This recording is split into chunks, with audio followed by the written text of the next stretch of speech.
अस्सलामुअलैकुम दोस्तों, मैं हूं आसिम महमूद और आप देख रहे हैं आपका अपना YouTube channel dear math channel में आज हम बहुत ही एक इम्पोर्टेंट टॉपिक करने वाले हैं जिसका नेम होगा प्रॉपर्टीज़ ऑफ डिटर्मिनेंट्स। डिटर्मिनेंट की प्रॉपर्टीज़ होती हैं जिनकी हेल्प से ना हम डिटर्मिनेंट को सॉल्व किया करते हैं। हमें इसे ओपन किए बगैर मतलब प्रॉपर्टीज़ की मदद से हमने उसको सॉल्व करना होता है। आप रहेंगे मेरे साथ वीडियो के एंड तक, तो फिर हम अपनी वीडियो को स्टार्ट करते हैं। तो माय डियर, यहाँ पे ना properties of determinants which help there in their evaluation, मतलब जब हमने इसको सॉल्व करना होता है ना उसके लिए हमें कुछ प्रॉपर्टीज़ की ज़रूरत पड़ती है। वो सारी प्रॉपर्टीज़ यहाँ पे लिख दी गई हैं, मैं आपको एक्सप्लेन कर देता हूँ बारी बारी वन बाय वन। तो आप देखिए, पहली प्रॉपर्टी कहता है फॉर अ स्क्वायर मैट्रिक्स ए, किसी भी स्क्वायर मैट्रिक्स ए के अंदर आप उस ए का डिटर्मिनल लीजिए या ए का ट्रांसपोज ले का डिटर्मिनल लीजिए, तो दोनों का आंसर आपस में बराबर होता है। मतलब आपके पास कोई ए मैट्रिक्स है, आप उसका डिटर्मिनल लेते हैं, फिर उसी ए मैट्रिक्स का आप ट्रांसपोज ले का डिटर्मिनल लेते हैं, तो दोनों का आंसर हमेशा सेम होता है। पहली प्रॉपर्टी में वो ये कहता है, मतलब ट्रांसपोज लेने से कोई फ़र्क नहीं पड़ता डिटर्मिनेंट को हल करने में।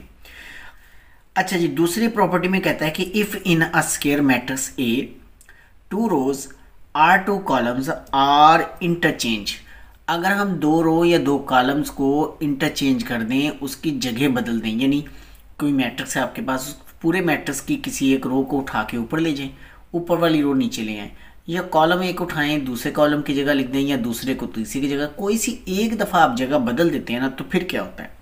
कहता है the determinant of the resulting matrix is minus A determinant, तो उस डिटर्मिनेंट की वैल्यू जो है वो नेगेटिव हो जाती है एक दफ़ा रो को इंटरचेंज करने से। फिर तीसरे में कहता है if a square matrix A has two identical rows or two identical columns, कि अगर उसके अंदर दो आइडेंटिकल रोज हों या टू आइडेंटिकल कॉलम्स हों। अब देखिए ना, आइडेंटिकल मीन क्या होता है कि एक जैसे। अगर तो किसी मैट्रिक्स के अंदर बिल्कुल एक जैसी दो रोज हों या दो एक जैसे कॉलम्स हों, तो फिर डिटर्मिनेंट की वैल्यू जो वो ज़ीरो होती है। ये हम क्वेश्चंस करेंगे, फिर आपको ये बातें क्लियर हो जाएंगी। तीसरी बात कहता है जी, if all the entries of a row or a column of a square matrix A R zero, किसी भी स्क्वायर मैट्रिक्स ए के अंदर तमाम कोई एक रो की या किसी एक कॉलम की तमाम एंट्रीज हो जाए ज़ीरो, तो फिर उस डिटर्मिनेंट की वैल्यू भी ज़ीरो के बराबर होती है। अब दो डिटर्मिनेंट ऐसे हैं जिनकी वैल्यू ज़ीरो होती है।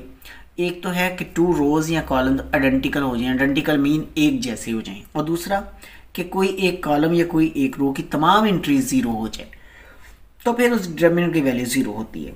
पांचवी प्रॉपर्टी में कहता है कि if the entries of a row or a column of a square matrix A are multiplied by a number k, अगर हम किसी नंबर के से मल्टीप्लाई कर देते हैं किसी रो या किसी कॉलम की जो है उसकी क्या कहते हैं, किसी कांस्टेंट नंबर के से मल्टीप्लाई करते हैं किसी रो या नंबर के कॉलम या रो के तमाम एंट्रीज को, तो फिर क्या होता है कि जब उसका डिटर्मिनेंट लिया जाए तो वो के बाहर आ जाता है।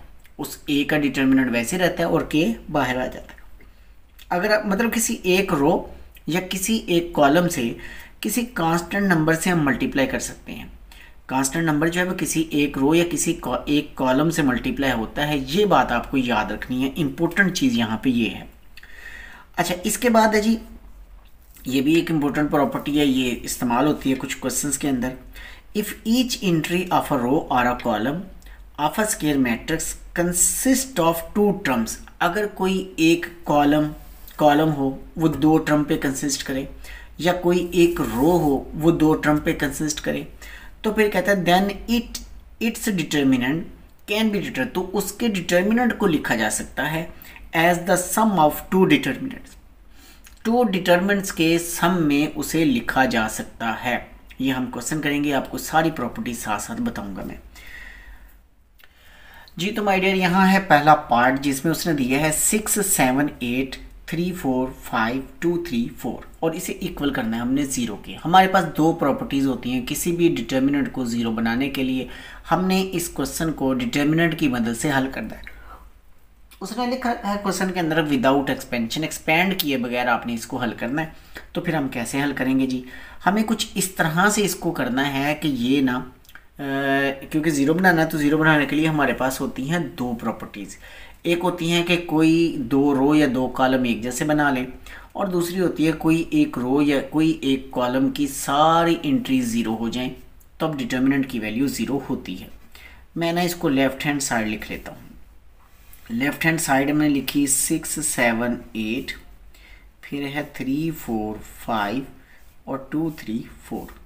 अब यहाँ ना आपने ये याद रखना है कि अगर हम इस कॉलम में से ये कॉलम निकाल दें और सेकंड कॉलम में से फर्स्ट निकाल दें, हम लिखेंगे column 2 minus column 1 and column 3 minus column 2। इस 2 में से 1 और 3 में से 2 आपने माइनस कर देना है। तो फिर आपके पास क्या होना है जी, फिर होना है ये देखें, फर्स्ट वाला तो वैसे रहेगा 6 3 और 2। 7 में से आपने ये माइनस करना है 6, तो 7 माइनस 6 लिखेंगे। 4 में से 3 माइनस करना है, 4 माइनस 3 लिखेंगे। 3 में से 2 माइनस करना है, 3 माइनस 2। आप तरतीब से चीज़ें सुनते जाएं, ये फर्स्ट क्वेश्चन है इसलिए थोड़ा सा कंफ्यूज कर सकता है, लेकिन जैसे ही 3 4 सवाल आपने समझ लिए तो ये मेथड आपको बहुत अच्छा लगेगा, बहुत अच्छी समझ आएगी इसकी, बहुत इजी लगने लग जाएगा। अच्छा, हमने क्या किया कि 7 में से 6 4 यानी इस सेकंड कॉलम में से फर्स्ट निकाला और थर्ड में से सेकंड को माइनस किया तो ये बना। अब आप देखिए कि ये क्या बनने वाला है, 6 3 2, और ये देखें ये भी 1 ये भी 1 ये भी 1 ये भी 1 ये भी 1 और ये भी 1। हमारे पास ये बन चुका है 6 3 2 और 1 1 1। अब देखिए कि सेकंड और थर्ड कॉलम जो है वो एक जैसा है। हम लिखेंगे since column 2 and column 3 are identical,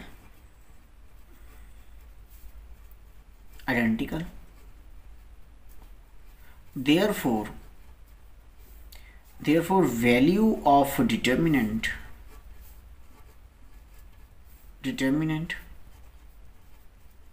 become 0।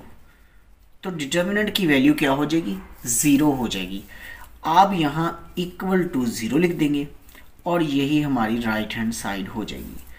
अच्छा, अब देखिए हमने यहाँ किया क्या है कि ये दो कॉलम जब एक जैसे हो जाए ना, तो हमें वैल्यू, हमारी एक प्रॉपर्टी होती है आइडेंटिकल्स वाली, कि जब दो कॉलम या दो रो एक जैसी हो जाए तो उस डिटर्मिनेंट की वैल्यू 0 होती है। हमने वो प्रॉपर्टी यहाँ इस्तेमाल करनी है जैसे मैंने ये की। ठीक, अब हम चलते हैं इसके नेक्स्ट पार्ट पर।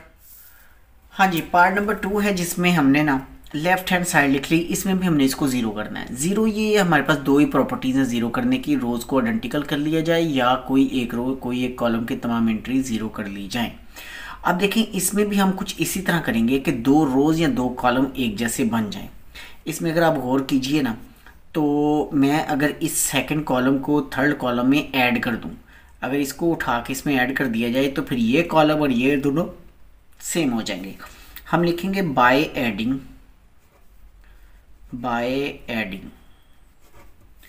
कॉलम 2 प्लस कॉलम 3, यानी कॉलम 2 को 3 में ऐड करते हैं। फर्स्ट कॉलम आपका वैसे रहेगा, इसे हमने कुछ नहीं कहना, इसकी हमें ज़रूरत नहीं है।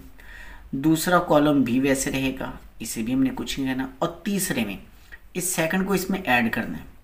जब ऐड करना है तो -1 + 3 आ जाएगा, 0 + 1 आ जाएगा, 5 - 3 हो जाएगा।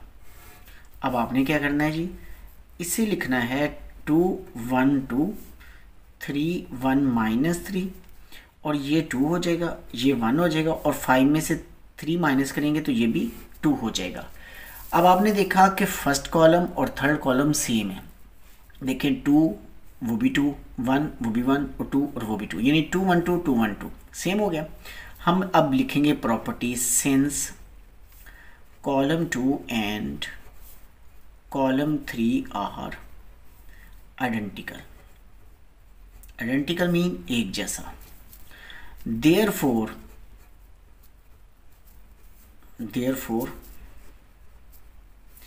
value of determinant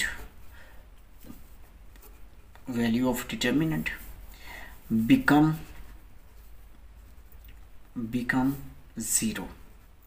value of determinant क्या हो जाएगी 0। आप इसे इक्वल टू 0 लिख दीजिए और आप इसे लिख दीजिए कि ये है हमारी right hand side.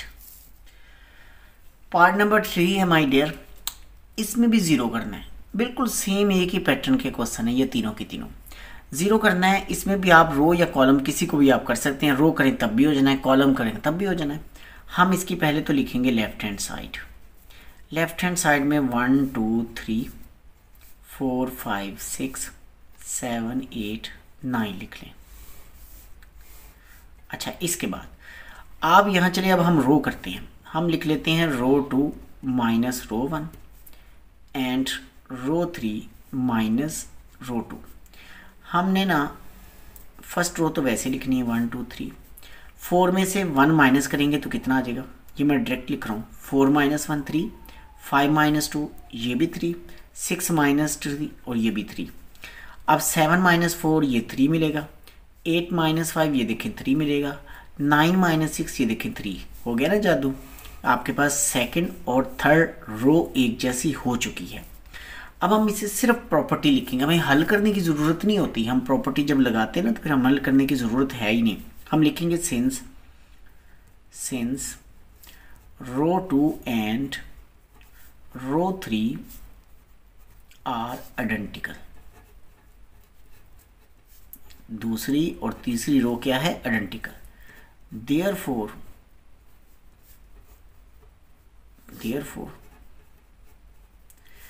value of determinant become 0। जो डिटर्मिनेंट की वैल्यू है वो हो जाएगी 0। आप यहाँ इक्वल टू 0 लिखिए और ये आपकी बन जाएगी राइट हैंड साइड।